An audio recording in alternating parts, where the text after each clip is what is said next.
আসসালামু আলাইকুম। সংবাদে আপনাদের সবাইকে স্বাগত জানাচ্ছি। আমি ফিরোজ তোহা। শুরুতেই আরবে কেবলস সংবাদ শিরোনাম জানিয়ে দেব এই মুহূর্তে হাতে পাওয়া সর্বশেষ গুরুত্বপূর্ণ বাংলা আপডেট সংবাদ। শুরুতেই থাকছে আওয়ামী লীগ এখন ভারতের দেবদাস হিসেবে নিজেদের প্রমাণ করেছে বলে অভিযোগ করেছেন বিএনপির স্থায়ী কমিটির সদস্য মির্জা আব্বাস। এবারে জানাবো নির্বাচন জায়েজ করতে প্রধানমন্ত্রী দেশ বিরোধী চুক্তি করেছেন বলে অভিযোগ করেছেন বিএনপির জ্যেষ্ঠ যুগ্ম মহাসচিব অ্যাডভোকেট রুহুল কবির রিজভী। জানাবো খালেদা জিয়ার শারীরিক অবস্থা নিয়ে গুজব ছড়াচ্ছে বিএনপি, অভিযোগ ওবায়দুল কাদেরের। এদিকে ন্যাশনাল পিপলস পার্টির চেয়ারম্যান ও গণতন্ত্র বিকাশ মঞ্চের সমন্বয়ক শেখ সালাউদ্দিন সালু বলেছেন, দেশে করোনা ভাইরাসের মতো দুর্নীতি বিস্তার লাভ করেছে। তিনি বলেন, ভাইরাস মুক্ত করতে যেমন ভ্যাকসিন লাগে, ঠিক তেমনি দেশকে দুর্নীতিমুক্ত করতে হলে ট্রাইব্যুনাল এবং টাস্ক ফোর্স গঠন করতে হবে, যারা যে কোনো দুর্নীতি এবং মাদক বিরোধী মামলা মাত্র ৩ মাসের মধ্যে শেষ করতে বাধ্য থাকবে। এবারে জানাবো আবহাওয়া অধিদপ্তর বলছে, মৌসুমি বায়ু বাংলাদেশের উপর সক্রিয় এবং উত্তর বঙ্গোপসাগরে প্রবল অবস্থায় রয়েছে। ফলে সারা দেশে আগামী 5 দিন ভারী বৃষ্টিপাত হতে পারে। এবং সর্বশেষ জানাবো আন্তর্জাতিক সংবাদ। এবার ইরানকে গুড়িয়ে দেওয়ার হুঁশিয়ারি দিয়েছে ইসরায়েল। ইহুদিদের পররাষ্ট্রমন্ত্রী এমন হুমকি দিয়েছেন, এতে নতুন করে ইরান ইসরায়েল উত্তেজনা শুরুর আভাস মিলেছে। জানা গেছে, মধ্যপ্রাচ্যে নিজেদের চরম শত্রু ইরানকে পুরোপুরি গুড়িয়ে দেওয়ার হুমকি দিয়েছে ইসরায়েলের পররাষ্ট্রমন্ত্রী। এতক্ষণ শিরোনাম শুনছিলেন, এবার বিস্তারিত। প্রিয় দর্শক, আপনি যদি এই চ্যানেলে নতুন হয়ে থাকেন, ভিডিওটি দেখতে দেখতে চ্যানেলটি সাবস্ক্রাইব করে আমাদের সঙ্গে থাকুন। আর এই ভিডিও সম্পর্কে আপনি আপনার মূল্যবান মতামতটি কমেন্ট বক্সে জানিয়ে দিন। আর হ্যাঁ প্রিয় দর্শক, জানিয়ে দিন ভিডিওটি কোথা থেকে দেখছেন। আওয়ামী লীগ এখন ভারতের দেবদাস হিসেবে নিজেদের প্রমাণ করেছে মির্জা আব্বাস। বিএনপির স্থায়ী কমিটির সদস্য মির্জা আব্বাস বলেছেন, গণতন্ত্র আওয়ামী লীগ একসঙ্গে চলতে পারে না। আওয়ামী লীগের আমলে এখন দেশ চোর ডাকাতে ভরে গেছে। দিল্লির দাসত্ব মেনে নেওয়ার জন্য দেশ স্বাধীন হয়নি। আওয়ামী লীগ এখন ভারতের দেবদাস হিসেবে নিজেদের প্রমাণ করেছে। মির্জা আব্বাস বলেন, আমাদের একমাত্র দাবি বেগম খালেদা জিয়াকে মুক্ত করা। দেশের স্বাধীনতা রক্ষা করতে হলে খালেদা জিয়াকে মুক্ত করা জরুরি। আওয়ামী লীগ ও গণতন্ত্র একসঙ্গে চলতে পারে না। অন্যদিকে খালেদা জিয়াকে ছাড়া গণতন্ত্র চলতে পারে না। আমরা দোয়া করছি, আল্লাহ তাআলা তাকে সুস্থ রাখুন, সুস্থ করে দিন। তার মুক্তির দাবিতে আরও কর্মসূচি আসবে। আওয়ামী লীগ সাধারণ সম্পাদক ওবায়দুল কাদেরের আওয়ামী লীগের ভারতের দেবদাস নয় এমন কথার জেরে মির্জা আব্বাস বলেন, অসম চুক্তির মাধ্যমে ভারতকে সবকিছু তুলে দিয়ে এখন অস্বীকার করছেন। আপনারা ভারতের দেবদাস, এটা প্রমাণ করে ফেলেছেন। অবিভক্ত ঢাকার এই সাবেক মেয়র আরও বলেন, আওয়ামী লীগ সরকার গণতন্ত্র একসঙ্গে চলে না, একটি আরেকটির বিপরীত। দেশ ও গণতন্ত্র উদ্ধার করতে হলে চোর ডাকাতদের প্রতিহত করতে হবে। নির্বাচন জায়েজ করতে প্রধানমন্ত্রী দেশ বিরোধী চুক্তি করেছেন রিজভী। বিএনপির জ্যেষ্ঠ যুগ্ম মহাসচিব রুহুল কবির রিজভী প্রধানমন্ত্রীকে উদ্দেশ্য করে বলেছেন, ভারতের সঙ্গে 10টি চুক্তি ও সমঝোতার স্মারকে সই করে দেশের স্বাধীনতার সার্বভৌমত্ব বিকিয়ে দিয়েছেন। 7ই জানুয়ারি ও 30শে ডিসেম্বরের আগে নির্বাচন জায়েজ করতে তিনি এসব দেশ বিরোধী চুক্তি করেছেন। রিজভী বলেন, কয়েকদিন আগে শেখ হাসিনা ভারত সফরে গিয়েছিলেন। পশ্চিমবঙ্গের মুখ্যমন্ত্রী মমতা ব্যানার্জিকে ম্যানেজ করতে বিমানে কয়েক কার্টুন ইলিশ নিয়ে গেছেন, কিন্তু ম্যানেজ করতে পারেননি। তিনি বলেন, কয়েকদিন আগে প্রধানমন্ত্রী শেখ হাসিনা বলেছেন, জনগণ সরে গেলে আমি আর বাঁচব না। প্রধানমন্ত্রী, আপনার দল এবং সরকারের আগেই তো রাজনৈতিক অপমৃত্যু হয়েছে। র্যাব পুলিশ যদি আপনাদের কাছ থেকে সরে যায়, তাহলে আপনার সরকারের অপমৃত্যু ঘটবে। আপনার সরকার রাজপথে লুটোপুটি খাবে। আপনার সরকারের পতন ঘটবে। গত 7ই জানুয়ারি ও 30শে ডিসেম্বরের আগে নির্বাচন জায়েজ করতে আপনি দেশ বিরোধী সব চুক্তি করেছেন বলে অভিযোগ করেন বিএনপির এই শীর্ষ নেতা। তিনি বলেন, এসব কারণেই খালেদা জিয়াকে মিথ্যা মামলায় সাজা দিয়ে বন্দী করে রাখা হয়েছে। তাকে চিকিৎসা সেবা থেকেও বঞ্চিত করে রাখা হয়েছে। জনগণের ভাষা বুঝে অবিলম্বে খালেদা জিয়াকে মুক্ত করে দেওয়ার আহ্বান জানান তিনি। বেগম খালেদা জিয়ার শারীরিক অবস্থা নিয়ে গুজব ছড়াচ্ছে বিএনপি, দাবি ওবায়দুল কাদেরের। আওয়ামী লীগ সাধারণ সম্পাদক ওবায়দুল কাদের বলেছেন, বিএনপি খালেদা জিয়ার শারীরিক অবস্থা নিয়ে গুজব ছড়িয়েছে, জনগণকে উস্কে দিচ্ছে এবং আন্দোলনে ব্যর্থ হয়ে জনগণের কাছ থেকে করুণা আদায়ের চেষ্টা চালাচ্ছে।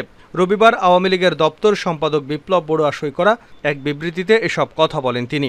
বিবৃতিতে বিএনপি খালেদা জিয়ার শারীরিক অসুস্থতা নিয়ে রাজনীতি এবং তার শারীরিক অবস্থার সম্পর্কে মিথ্যা তথ্য দিয়ে জনগণকে বিভ্রান্ত করছে বলে অভিযোগ করেন আওয়ামী লীগের সাধারণ সম্পাদক ওবায়দুল কাদের বলেন, আন্দোলনের নামে বিএনপির বিভিন্ন রাজনৈতিক কর্মসূচি জনগণ বারবার প্রত্যাখ্যান করেছে এবং বিএনপি আজ একটি ব্যর্থ রাজনৈতিক দলে পরিণত হয়েছে।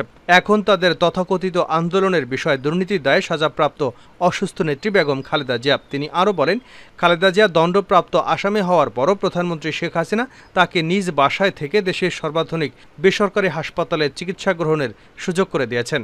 সেখানে দেশি বিদেশি বিশেষজ্ঞ চিকিৎসকদের তত্ত্বাবধানে তার উন্নত চিকিৎসার ব্যবস্থা করা হয়েছে। ফৌজদারি অপরাধে দণ্ডপ্রাপ্ত কোনো ব্যক্তি মুক্তভাবে এভাবে চিকিৎসা নেবার সুযোগ আগে ছিল না, কিন্তু বিএনপি কয়েক বছর ধরে আইনি পদ্ধতি ব্যতি রেখে খালেদা জিয়াকে মুক্ত করার দাবি করে আসছে। সংবিধান অনুযায়ী আইনের দৃষ্টিতে সবাই সমান উল্লেখ করে বলেন, খালেদা জিয়া দুর্নীতি দায়ে সাজাপ্রাপ্ত আসামি। সংবিধান এবং আইন প্রক্রিয়ার বাইরে একজন সাজাপ্রাপ্ত আসামির মুক্তির দাবি ধৃষ্টতা ছাড়া কিছু নয়। আইনি প্রক্রিয়ার বাইরে গিয়ে কোনো সাজাপ্রাপ্ত ব্যক্তির দেশ ত্যাগ করবার কোনো বিধান নেই। মানবিক কারণে প্রধানমন্ত্রী শেখ হাসিনা নির্বাহী ক্ষমতা বলে সাজা স্থগিত করে খালেদা জিয়াকে উন্নত চিকিৎসা গ্রহণের সুযোগ করে দিয়েছেন। করোনা ভাইরাসের মতো দুর্নীতি বিস্তার লাভ করেছে শেখ সালো। ন্যাশনাল পিপলস পার্টির চেয়ারম্যান ও গণতন্ত্র বিকাশ মঞ্চের সমন্বয়ক শেখ সালাউদ্দিন সালু বলেছেন, দেশে করোনা ভাইরাসের মতো দুর্নীতি বিস্তার লাভ করেছে। তিনি বলেন, ভাইরাস মুক্ত করতে যেমন ভ্যাকসিন লাগে, ঠিক তেমনি দেশকে দুর্নীতিমুক্ত করতে হলে ট্রাইব্যুনাল এবং টাস্ক ফোর্স গঠন করতে হবে, যারা যে কোনো দুর্নীতি এবং মাদক বিরোধী মামলায় 3 মাসের মধ্যে শেষ করতে বাধ্য থাকবে। শনিবার জাতীয় প্রেস ক্লাবের সামনে এক মানববন্ধনে দেশ থেকে দুর্নীতি নির্মূলে তিনি এমন প্রস্তাবনা তুলে ধরেন। সীমাহীন দুর্নীতি, মাদক বিস্তার এবং দ্রব্যমূল্যের ঊর্ধ্বগতির প্রতিবাদে গণতন্ত্র বিকাশ মঞ্চের উদ্যোগে এই মানববন্ধন পালিত হয়। শেখ সালাউদ্দিন সালু বলেন, সাবেক আইজিপি বেনজির আহমেদ এবং ছাগলকাণ্ডের মতিউর ও এনবিআরের প্রথম সচিব কাজী মোহাম্মদ ফয়সালের দুর্নীতির কথা আজ বেরিয়ে এসেছে। এরা সরকারি কর্মকর্তাদের মধ্যে ধরা পড়া মাত্র 2-1 জন, কিন্তু এরকম হাজার হাজার দুর্নীতিবাজ কর্মকর্তা রয়েছেন যারা ধরাছোঁয়ার বাইরে। বেনজির আহমেদ শুদ্ধাচার সনদ পেয়েছিলেন। সর্বোচ্চ দুর্নীতি করার পরেও যদি কেউ শুদ্ধাচার সনদ পায়, তাহলে এই শুদ্ধাচার সনদের মানেটা কি? এই শুদ্ধাচার সনদ দিয়ে কি হবে? যারা এই শুদ্ধাচার সনদ দিচ্ছে তাদের কি শুদ্ধাচার রয়েছে? স্বাধীনতার 50 বছরের ইতিহাসে কোনো সরকারি কর্মকর্তা বেনজির আহমেদের মতো এত সীমাহীন দুর্নীতি করেনি। তিনি পুরো ডিপার্টমেন্টকে কালিমালিপ্ত করেছেন। তিনি বলেন, প্রজাতন্ত্রের মালিক জনগণ, কিন্তু এখন দেখা যাচ্ছে প্রজাতন্ত্রের মালিক সরকারি কর্মকর্তারা এবং জনগণ হচ্ছে তাদের কৃতদাস। এর থেকে মুক্ত পেতে হলে এদের সঠিক বিচার করতে হবে, যাতে তারা মনে করে তারা প্রজাতন্ত্রের কর্মচারী। এনপিপি চেয়ারম্যান বলেন, মাদকের কারণে দেশের তরুণ সমাজ আজ ধ্বংস হয়ে যাচ্ছে, কিন্তু মূল হোতারা ধরাছোঁয়ার বাইরে। মাদকের ছোবল থেকে মুক্ত পেতে ট্রাইব্যুনালের মাধ্যমে এদের দ্রুত বিচার করতে হবে। গণতন্ত্র বিকাশ মঞ্চের এই সমন্বয়ক আরও বলেন, দ্রব্যমূল্যের ঊর্ধ্বগতি এতটাই প্রকট আকার ধারণ করেছে, দরিদ্র, মধ্যবিত্ত ও নিম্ন মধ্যবিত্তরা প্রচণ্ডভাবে অসহায় জীবনযাপন করছেন। এক ধরনের ব্যবসায়ী সিন্ডিকেটের কারণে সমস্ত কিছুর দাম আকাশচুম্বী হয়েছে। বাজার সিন্ডিকেট এবং ব্যবসায়ী সিন্ডিকেটের সঙ্গে কারা আছে, আমরা সেটা দেখতে চাই। এই সিন্ডিকেট ভেঙে দিয়ে দ্রব্যমূল্যের ঊর্ধ্বগতির লাগাম টেনে ধরার জন্য বাজার মনিটরিং ব্যবস্থা আরও জোরদার করতে হবে। ইরানকে গুঁড়িয়ে দেওয়ার হুমকি ইসরায়েলের। এবার ইরানকে গুঁড়িয়ে দেওয়ার হুঁশিয়ারি দিয়েছে ইসরায়েল। ইহুদিদের পররাষ্ট্রমন্ত্রী এই হুমকি দিয়েছে। এতে নতুন করে ইরান ইসরায়েল উত্তেজনা শুরুর আভাস মিলেছে। জানা গেছে, মধ্যপ্রাচ্যে নিজেদের চরম শত্রু ইরানকে পুরোপুরি গুঁড়িয়ে দেওয়ার হুমকি দিয়েছে ইসরায়েলের পররাষ্ট্রমন্ত্রী। সামাজিক যোগাযোগ মাধ্যম এক্সে দেওয়া এক পোস্টে কাজ লেখেন, যারা ধ্বংসের হুমকি দেয় তারা ধ্বংস হয়ে যাওয়াটা তাদের জন্য প্রযোজ্য।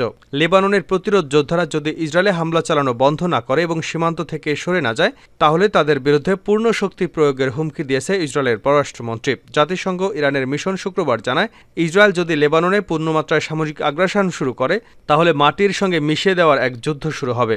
নিজেদের এক্স হ্যান্ডেল থেকে পোস্ট করা এক বার্তায় তারা আরও জানায়, যদি এমন পরিস্থিতি সৃষ্টি হয়, তাহলে সব প্রতিরোধ ফ্রন্টে জড়িয়ে পড়ার মতো অপশন বিবেচনায় আছে। ইরানের এমন মন্তব্যের পরই ইসরায়েলি পররাষ্ট্রমন্ত্রী এসব প্রতিক্রিয়া দেখালো। গেল বছর অক্টোবর থেকে ইসরায়েলে লাগাতার হামলা চালিয়ে আসছে লেবাননের প্রতিরোধ যোদ্ধারা। চলতি সপ্তাহে নেতানিয়াহু এবং ইসরায়েলের প্রতিরক্ষা মন্ত্রী ইয়োব গ্যালন্ট জানিয়েছিলেন, তারা লেবাননের সঙ্গে চলমান সমস্যা কূটনৈতিকভাবে সমাধান করতে চান, কিন্তু কার্ডোসকে ভিন্ন সুরে কথা বলতে দেখা গেল। লেবাননে ইসরায়েল হামলা করলে ইরানের প্রক্সিরা পাল্টা পদক্ষেপ নিতে পারে, তাই পুরো মধ্যপ্রাচ্যে সংঘাত ছড়িয়ে পড়তে পারে বলে আশঙ্কা করা হচ্ছে। প্রায় 2 সপ্তাহ আগের কথা, ইসরায়েলের সেনাবাহিনী গুরুত্বপূর্ণ একজন কর্মকর্তা সরাসরি স্বীকার করেন তারা ফিলিস্তিনি যোদ্ধাদের বিরুদ্ধে জয়ী হতে পারবে না। এ নিয়ে ব্যাপক আলোড়ন সৃষ্টি হলে বিবৃতি দেয় ইসরায়েলি সেনাবাহিনী। ইসরায়েলের প্রধানমন্ত্রী বেঞ্জামিন নেতানিয়াহু এমন দাবি নাকচ করে দেন, কিন্তু এরই মধ্যে লেবাননের প্রতিরোধ যোদ্ধাদের বিরুদ্ধে ইসরায়েলের যুদ্ধ প্রস্তুতির খবর সামনে আসে। নিজেদের লক্ষ্য পূরণে ব্যর্থ ইসরায়েলি বাহিনী আপাত দৃষ্টিতে ইচ্ছাকৃতভাবে গাজার যুদ্ধ দীর্ঘায়িত করছে। এই যুদ্ধে যেটা সম্ভব নয় তা স্বীকার করে নিয়েছে ইসরায়েলের সেনাবাহিনীর শীর্ষ একজন কর্মকর্তা। কিন্তু নেতানিয়াহু ও মন্ত্রিসভা এমনটা মানতে রাজি নন। তারা যুদ্ধ চালিয়ে যেতে চান। এরই মধ্যে লেবাননের প্রতিরোধ যোদ্ধাদের অব্যাহত আক্রমণে দিশেহারা নেতানিয়াহু। উপায়ন্ত না দেখে লেবাননের হামলার বড় বড় বুলি আওড়াচ্ছে তেল আবিব। বাস্তবে ইসরায়েলের সেনাবাহিনীর মনোবল ভেঙে গেছে। প্রায় 9 মাস ধরে চলা গাজা যুদ্ধে ফিলিস্তিনের স্বাধীনতাকামী যোদ্ধাদের নির্মূল করা তো দূরের কথা, ইসরায়েলি জিম্মিদের সবাইকে এখনো উদ্ধার করাই সম্ভব হয়নি। অথচ লেবাননকে শায়েস্তা করার পণ করে বসেছে নেতানিয়াহু। লেবাননে ইসরায়েলের হামলা চালাতে পারে এমন সম্ভাবনার মাঝেই ইহুদিবাদী দেশটির পররাষ্ট্রমন্ত্রী ইসরায়েল কাটজ নতুন যুদ্ধের ঘণ্টা বাজালো।